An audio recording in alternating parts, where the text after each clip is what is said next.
A top Iranian official announced the disbanding of the country's morality police over the weekend, but now the government and Iranian state media are walking that back. Yeah, there have been so many violent protests for months over the death of a young woman in police custody and women being forced to wear hijabs. Lama Hasan joins us now from London with more. Lama, good afternoon. Mahsa Amini, that is a name now known around the world.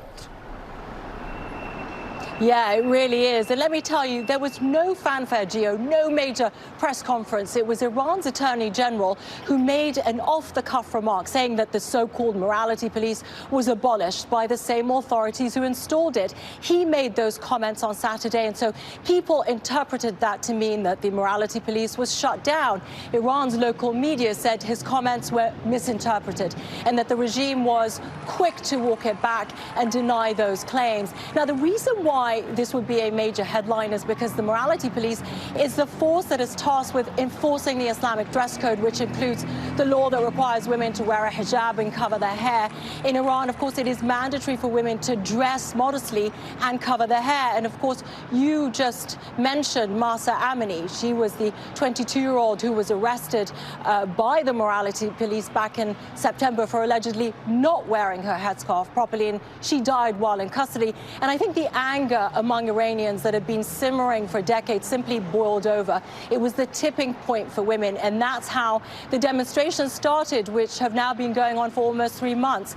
They were spearheaded by women who were just fed up with the regime and having their freedoms taken away from them. So it's important to note that regardless of what is happening on the ground, women still have to wear the hijab. Lama, so many people, they are watching this. Do we have any idea how this will affect the protests? That's a good question, Gio. The protesters say that even if the morality police is shut down, it's just not enough. They will keep demonstrating, they will keep going on the streets, and they will keep fighting until they get what they want, which is a regime change. So I think expect protests to intensify. In fact, we spoke with activists who said that if the morality police is disbanded, it shows that the regime is scrambling to try to stop these protests, telling us that this is a band-aid. It won't stop the bleeding, and that it is too little, too late. Gio, Stephanie. Lama, let's talk about what's next. Now that the regime has denied it has shut down the morality police, how do people there move forward? So I think the regime will double down.